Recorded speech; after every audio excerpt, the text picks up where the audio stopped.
देश भर के साथ ही उत्तराखंड में भी लोकतंत्र का महापर्व मनाया जा रहा है। सुबह 7 बजे राज्य की 5 सीटों पर मतदान शुरू हो गया। सुबह से ही मतदान केंद्रों पर मतदाताओं की भीड़ जमा है।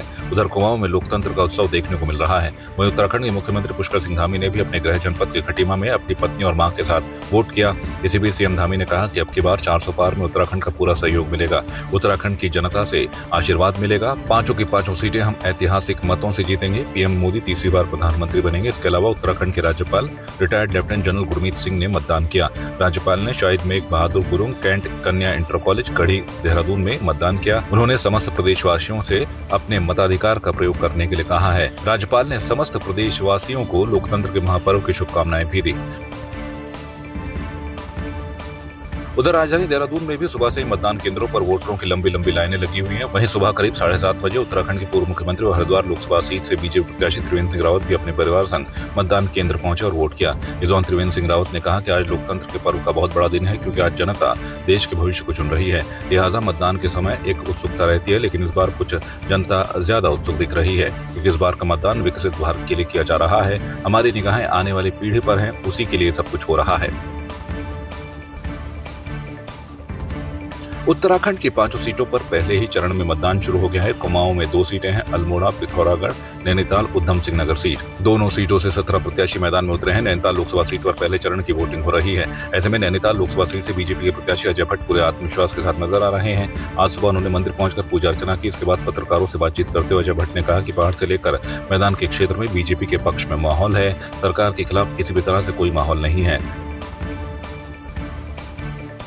जैसा माहौल देखा मैंने और जैसा सभी जगह है उत्तराखंड समेत पूरे देश में, तो जो अब की बार 400 पार का नारा दिया है वो सत्य होने जा रहा है, ऐसा प्रतीत होता है। अभी ये भी लगा इस बार की जो भी वोटर हैं वो मुखर होके इस बार मोदी जी के पक्ष में बोले। कभी वोटर इतना मुखर नहीं होता है। इस बार पहले ही अंदाज लग रहा था कि वोटर क्या करने वाला है, नहीं तो और बार गुमसुम रहता था।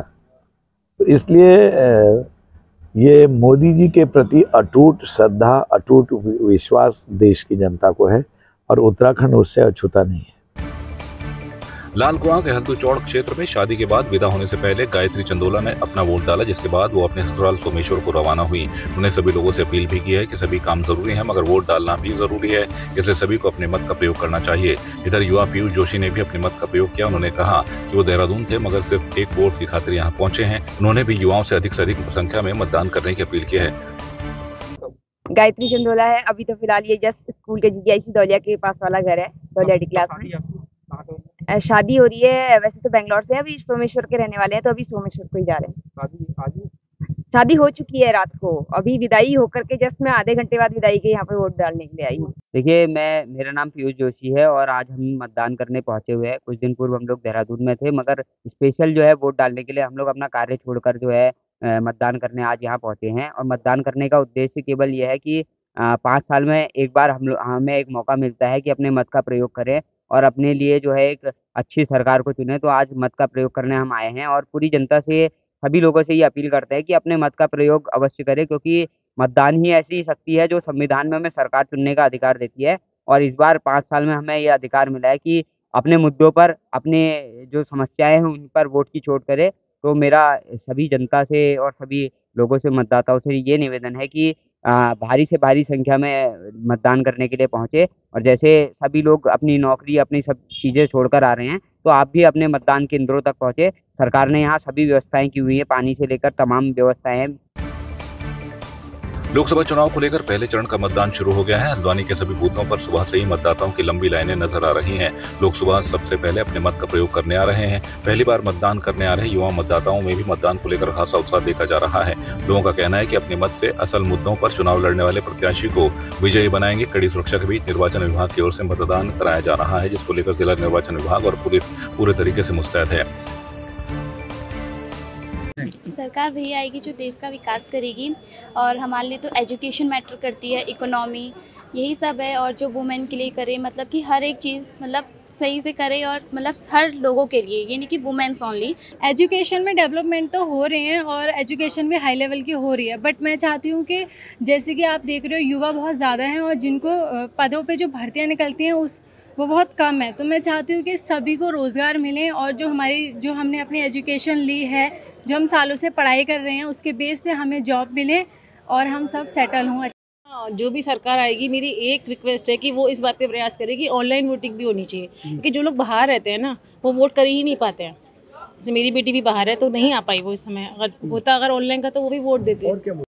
जो भी चीज़ों को प्रॉपरली होना चाहिए कि जिससे सारी चीज़ें अच्छी हो, ये नहीं कि अनफॉलो सारी चीज़ें कर रहे हैं और कुछ हो नहीं रहा है। तो इशू तो बहुत सारी चीज़ें हैं, चाहे कोई भी सरकार जीते वो मैटर नहीं करता, बट ये जो भी हो प्रॉपरली हो और अच्छे से हो। सबसे पहले जनता के सभी पब्लिक का मुद्दा ये होता है बेरोजगारी और रोज़गार, और बेरोजगारी और रोज़गार को देखते हुए जनता मूड बना चुकी है कि पोलिंग करेगी। प्राथमिकता तो बेरोजगारी और भ्रष्टाचार खत्म होना चाहिए, प्राथमिकता ये होनी चाहिए, और स्वास्थ्य सुविधाएं अच्छी होनी चाहिए, और महिलाओं के लिए सुरक्षित देश बनना चाहिए, सुरक्षित प्रदेश बनना चाहिए, जो कि अभी वर्तमान में नहीं है। देखिए, लोकतंत्र का सबसे बड़ा पर्व है ये हमारा। इसके लिए हमारा विशेष जो ध्यान है वो विकास के ऊपर है। जो पार्टी विकास के लिए काम कर रही है लगातार, हमारा सारा रुख, जितने भी मतदाता हैं आज जागरूक हो चुका है और विकास के नाम पर ही सिर्फ उसे वोट चाहिए देता है। वो ये नहीं देखता कि कौन सी जाति पे, कौन से धर्म पे, किस पे क्या काम हो रहा है। वो सबसे उठ करके आज केवल सिर्फ और सिर्फ विकास और विकास पे ही मतदान हो रहा है।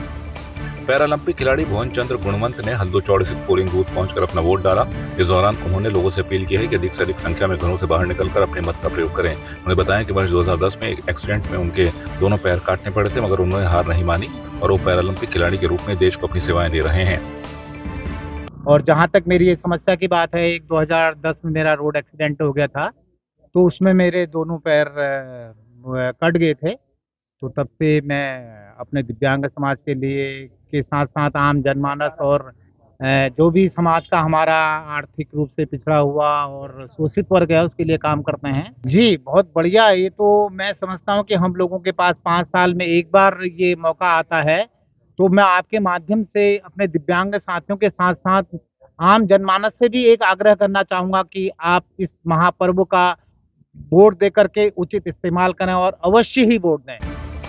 लालकुआं तहसीलदार मनीषा बिष्ट ने जानकारी देते हुए बताया कि निर्वाचन को लेकर पुलिस प्रशासन पूरी तरह से मुस्तैदी के साथ काम कर रहा है। साथ ही संवेदनशील और अति संवेदनशील बूथों पर अत्यधिक पुलिस फोर्स तैनात की गई है और लगातार फ्लाइंग स्क्वाड भी मूवमेंट कर रहा है। फिलहाल बिना किसी समस्या के मतदान जारी है। देखिए, अभी लालकुआं विधानसभा में शांतिपूर्वक रूप से हमारा निर्वाचन चल रहा है। पूरी तरह से हमारे यहाँ पे फोर्स मौजूद है। कुछ हमारे संवेदनशील बूथ हैं जहाँ पे हमारी ज़्यादा फोर्स मौजूद है। कुछ हमारे स्पेसिफिक बूथ हैं, जैसे सखी बूथ है, दिव्यांग बूथ है, यूथ बूथ है।